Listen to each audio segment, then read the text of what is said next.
तो चलिए सीधे इसमें उतरते हैं। आज का ये एक्सप्लेनर वाकई बहुत ही जबरदस्त होने वाला है, क्योंकि आज हम एक ऐसे विशाल और अभूतपूर्व जियोपॉलिटिकल क्राइसिस यानी भू राजनीतिक संकट को डीकोड करने वाले हैं, जिसने अचानक से पूरे यूरोप के डिफेंस स्ट्रक्चर को ही खतरे में डाल दिया है।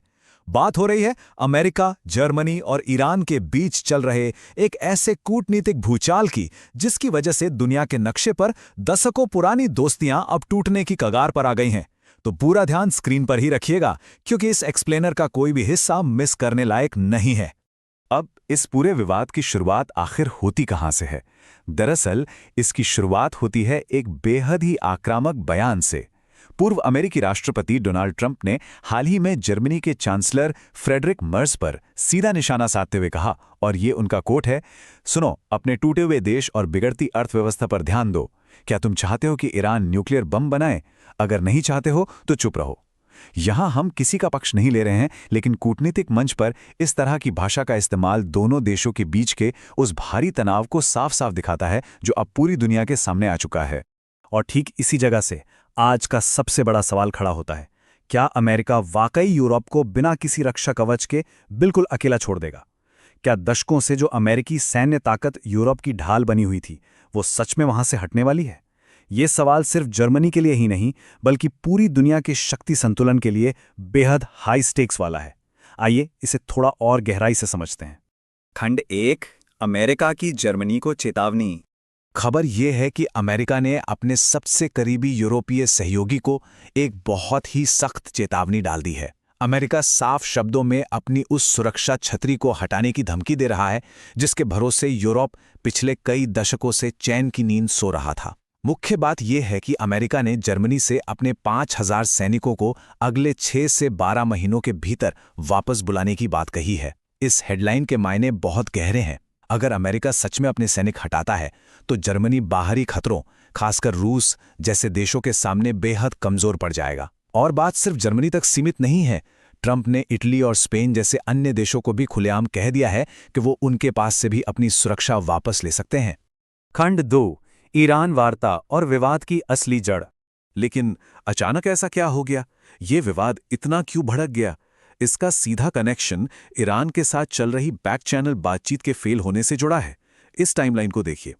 अप्रैल की शुरुआत में पाकिस्तान की मध्यस्थता में इस्लामाबाद के अंदर अमेरिका और ईरान के डेलीगेशंस की मुलाकात होती है।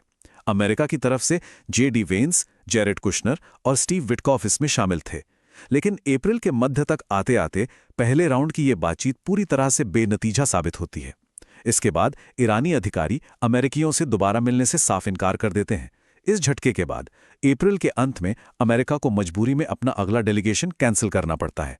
और फिर मई के महीने में इसी विफलता को लेकर जर्मनी अमेरिका का मजाक उड़ा देता है। हुआ कुछ यूं कि जर्मनी के चांसलर फ्रेडरिक मर्ज ने एक यूनिवर्सिटी में भाषण देते हुए खुलेआम कह दिया कि ईरान की लीडरशिप द्वारा अमेरिका को अपमानित किया जा रहा है। उन्होंने यहां तक कह दिया कि ईरान के लोग नेगोशिएट करना ज्यादा अच्छे से जानते हैं और वो अमेरिका को थका रहे हैं। अब सोचिए, एक देश के राष्ट्राध्यक्ष द्वारा कूटनीतिक स्तर पर इस तरह से अमेरिकी विफलता का मजाक उड़ाना, यह अमेरिका को बिल्कुल बर्दाश्त नहीं हुआ और इसी खास टिप्पणी ने अमेरिकी लीडरशिप को गहरे गुस्से से भर दिया। खंड 3, जर्मनी का आर्थिक संकट।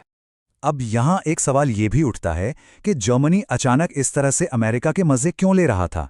इसके पीछे सिर्फ कूटनीति नहीं है, बल्कि जर्मनी के भीतर चल रही गहरी आर्थिक हताशा है। इस स्लाइड में जो डेटा है वो वाकई चौंकाने वाला है। रूस यूक्रेन युद्ध ने जर्मनी की पूरी ऊर्जा रणनीति को तबाह कर दिया है। पहले जर्मनी अपनी गैस के लिए नॉर्थ स्ट्रीम पाइपलाइन के जरिए रूस पर निर्भर था। युद्ध के बाद अमेरिका के दबाव में जर्मनी को रूस से सप्लाई काटनी पड़ी और महंगे अमेरिकी ईंधन पर निर्भर होना पड़ा। ऊपर से स्ट्रेट ऑफ हॉर्मुज में चल रहे ब्लॉक की वजह से वो सप्लाई भी रुक गई। रूसी फर्टिलाइजर का आना भी बंद हो गया है। हालत इतनी खराब है कि जर्मनी की प्रमुख एयरलाइन लुफ्थांसा को महंगे ईंधन के कारण अपनी कई उड़ानें रद्द करनी पड़ी हैं। इस नुकसान का पैमाना कितना बड़ा है, इसे इन आंकड़ों से समझते हैं। यूरोपियन यूनियन की उर्सुला वॉन डेर लेन के मुताबिक यूरोप को हर दिन लगभग 500 मिलियन यूरो, जी हां करीब 6,000 करोड़ रुपए का नुकसान उठाना पड़ रहा है। जर्मनी के वित्त मंत्री ने तो यहां तक कह दिया है कि इस गैर जिम्मेदाराना ईरान युद्ध ने जर्मनी की इकोनॉमी की ग्रोथ को सीधा आधा कर दिया है। कहने का मतलब है कि युद्ध उनका नहीं है, लेकिन अमेरिकी नीतियों का सबसे बड़ा आर्थिक खामियाजा जर्मनी ही भुगत रहा है। खंड 4, जर्मनी में अमेरिकी सैन्य मौजूदगी का इतिहास। अब जब दोनों देशों के बीच तनाव इतना बढ़ चुका है तो इस सैन्य मौजूदगी के ऐतिहासिक पन्ने को पलटना बहुत जरूरी हो जाता है।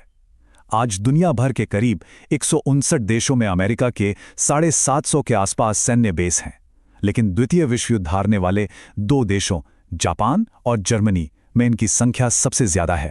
जापान में जहां 53,000 अमेरिकी सैनिक हैं, वहीं जर्मनी में आज भी 33,000 से 36,000 अमेरिकी सैनिक तैनात हैं। अमेरिका ने ऐतिहासिक रूप से ऐसा इसलिए किया था ताकि इन देशों को दोबारा हथियार बनाने से रोका जा सके, और 1989 में बर्लिन की दीवार गिरने से पहले सोवियत रूस के विस्तार को ब्लॉक किया जा सके। और ये बात बिल्कुल शीशे की तरह साफ कर देती हैं कि ये सैन्य मौजूदगी कोई एक तरफा एहसान नहीं है, बल्कि ये एक म्यूचुअल बेनिफिट यानी दोनों का फायदा है। जर्मनी के वीसबाडेन में अमेरिकी सेना का यूरोप और अफ्रीका कमांड का हेडक्वार्टर है। लैंडस्टूल में उनका सबसे बड़ा सैन्य अस्पताल है। ग्राफेनवोहर, विल्सेक और होहेनफेल्स में अमेरिका के विशाल ट्रेनिंग एरियाज हैं।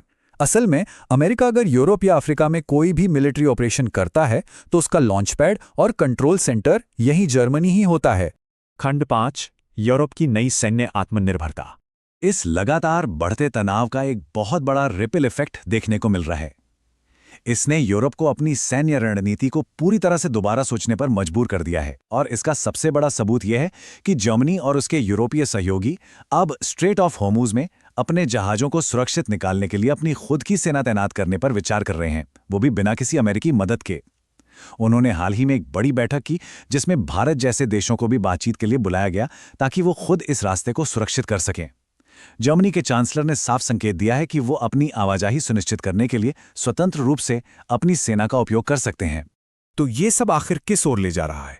क्या ये अमेरिका और यूरोप के बीच उस दशकों पुराने रक्षा गठबंधन के अंत की शुरुआत है, या फिर ये एक बहुत बड़ी भू राजनीतिक चाल का हिस्सा है?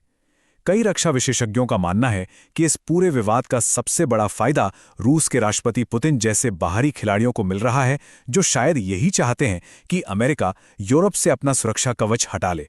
ये एक ऐसा सवाल है जो आने वाले समय में दुनिया का भविष्य तय करने वाला है। इस तेजी से बदलते वैश्विक परिदृश्य में हर रोज नए समीकरण बन रहे हैं।